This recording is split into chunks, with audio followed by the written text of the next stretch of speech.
We will move on. I've already asked for public comment on this, so we'll go on to discussion and action regarding COVID-19. If anything.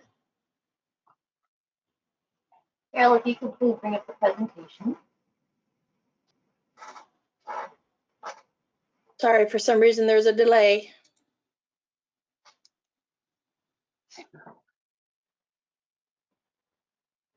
So tonight, Chief Landon, Chief Alexander, and then Community Services Director Brad McIntyre are going to provide you some recent updates. So Chief Landon. Okay, so everybody knows the public health order came out yesterday from Dr. Liu. So we've been reading through that. A couple of changes, gives us a better enforcement opportunity or a tool that we can use with the order. Currently, right now, patrols on a regular shift. We continue to minimize unnecessary exposure. We continue to ask that the public use online reporting when possible. We're having the officers not try to go into houses except in cases where they really need to go in. And we just want to minimize our distance and exposure with the officers due to the fact that we have a set number of officers, and once those are down, then we have nothing to replace them with. So we're just trying to be very proactive in how we're protecting their safety. We do have self-monitoring stations for the officers now as well at the police department, making sure they're checking their temperature twice a day. We are in the process right now. We just received a bunch of face masks from Back the Badge and a couple other local donations. So we really appreciate the public coming forward and giving us the opportunity to have those. And right now we're going through the business essential list. We're going to try to pare down. I think Commander Baker told me we have 3,100 business licenses. So we have to pare those down and figure out which are essential, which are non-essential. A lot of those are not actual businesses, but they're stay-at-home type things. But there are things that we need to address, each and every one. So hopefully by the end of the week, we have a comprehensive list of what is essential and what is not essential based on the input from Dr. Liu's public health order. And with that, I'll open it up for any questions. Thank you very much, Rob.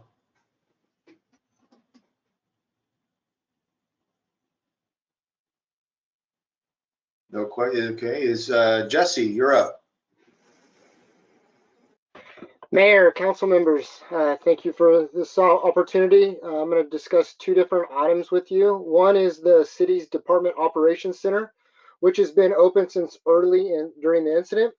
It's comprised of essential service coordinators that frequently meet for planning meetings to provide situational reports to meet the management objectives. And those are listed here on the screen, which are to ensure continuity of government, maintain essential services, document and track COVID expenses, provide a safe work environment for employees, providing accurate communications to the Yuba City employees and citizens, and foster and maintain relationship with cooperators. So at this time, all functions of the coordinators are working well. We haven't addressed any significant issues we haven't been able to work through. Then in addition, they're working on continuity of government plans in an effort to get a comprehensive essential service plan of operations together. So that's how, as a city, that's how we're focusing, making sure that all those departments are working together. And when we talk about those essential city services, we're talking about police, fire, water, and wastewater. But again, they're all working together. Next slide. And then on the fire department side, we started early in preparation for this incident, and we were fortunate to make sure that we're hitting the 10 best industry practices for COVID response.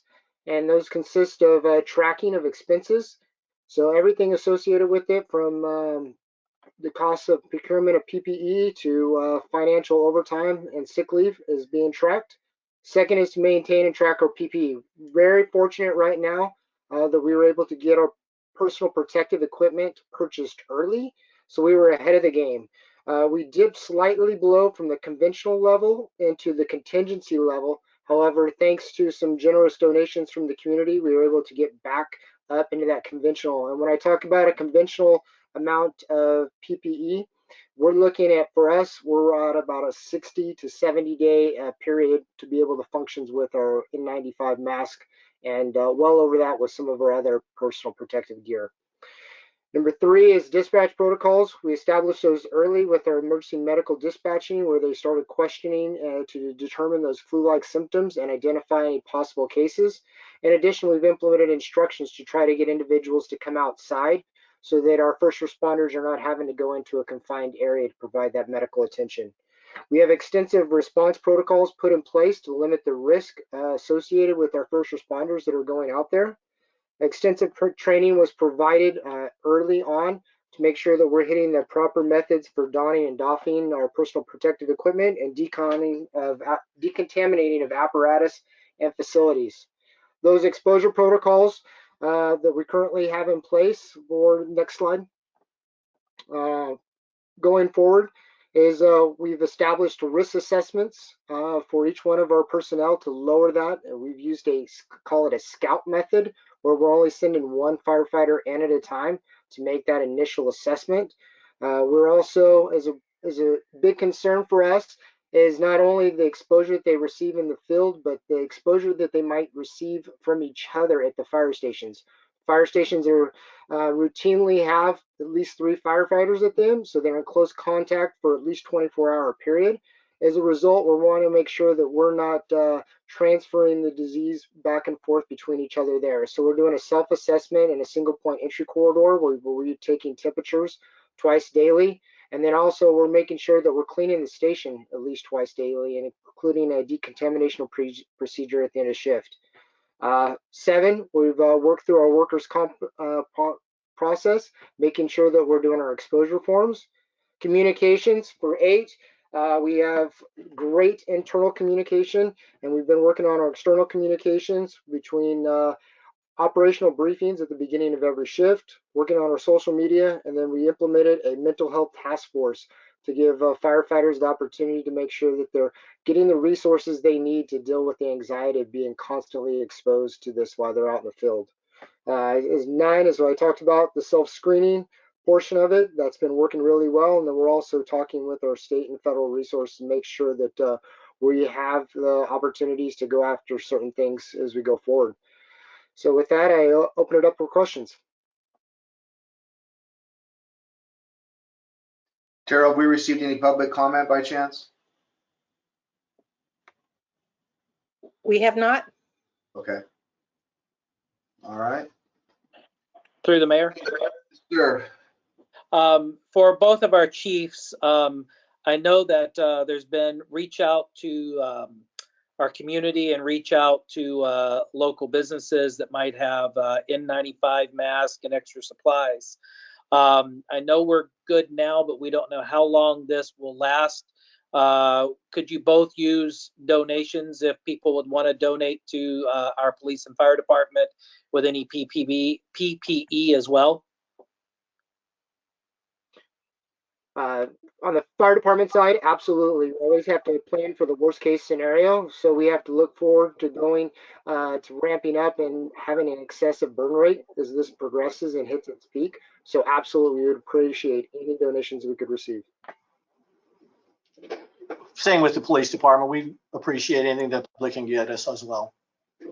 All right, thank you both. I wanted to make sure that was out there because there's a lot of push for the medical field, and I know they need it because once they get in there, they are dealing with it every day. But you guys are out there on the front lines and have to deal with it before we even know they have it. So if the community wants to make any donations, how do they get those to you?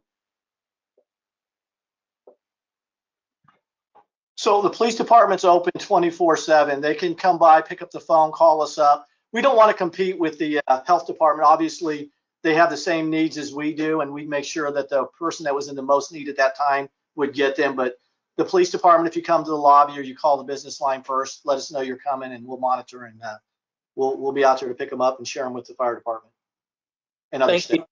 Thank you, Chief. And I know that you guys would cross share, like you said, with all of our healthcare workers. So thank you. Through the mayor.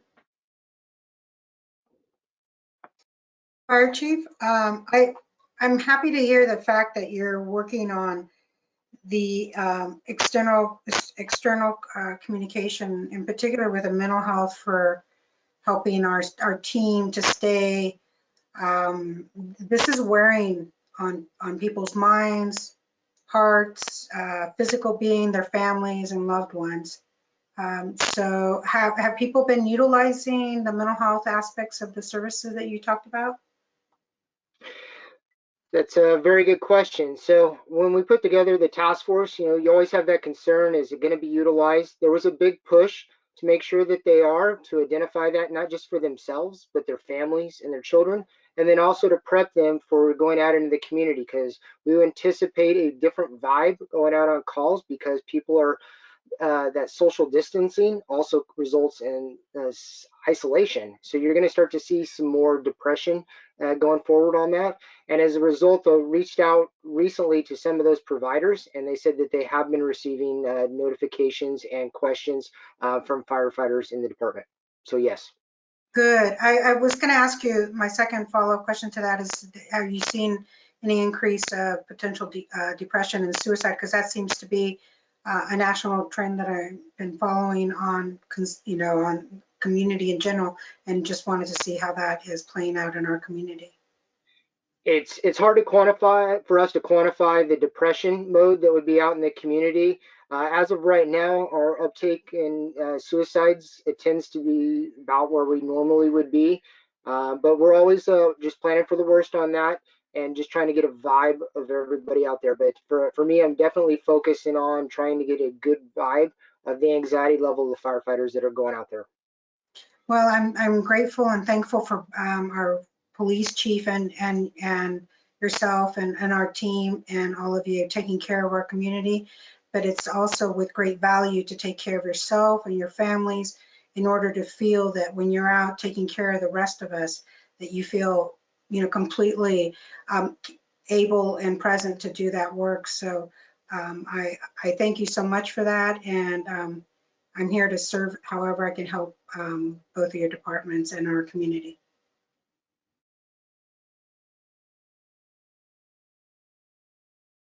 All right, anything further? If not, we will go.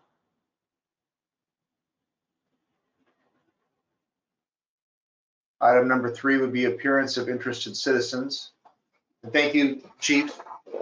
We appreciate the effort and the update on everything. Excuse me, Mayor. Yeah. Did you want to hear from Community Services Director Brad McIntyre? Yeah, that's right. I knew I was forgetting something. Is he there? Are you Yes, here? I am. Please forgive me, Brad. I'm looking at 2 different screens here. Yes, please give us an update. No worries at all. I apologize. Oh, no worries. Thank you. As it relates to the elderly and the most vulnerable, I would say everyone's needs are being met as of right now. With the Yuba Center COVID-19 task force, they are heavily involved with volunteers. I'll talk about a little bit about that here in a second. As it relates to our parks, it's going to be kind of tough. The weather's going to get nice. The kids are going to get even more restless, and our parks are going to be closed for the most part. The play structures, the shade structures, our picnic tables are all closed. Our fields are open, but really it's just more for open space, as for people to walk, maybe play a little catch one-on-one, but it is not allowed for soccer or football or large groups. So in the next couple days, our citizens will start seeing more security officers visiting our parks, really to inform the public and really just help them with the social distancing. As I alluded to earlier, the Yuba Center COVID-19 task force, they have approximately 127 current volunteers. Their goal is to get to about 250. They have been in the process of delivering food. They have delivered about 27 emergency food deliveries within the bi-county jurisdictions, and over 653 deliveries have been made from that group, and then that does not include the food banks as well. So I would say on that front right now, all is well. Very good. Any questions or comment from council? Nothing? And I'll ask one more time about any public comment, Terrell? No comments have been received. Okay, good. Well, thank you for that report, Brad. You've clearly also been very busy. It's a lot of good information and adjusting and thinking ahead on your feet. So much appreciated. All right. Once again, forgive me for not remembering that.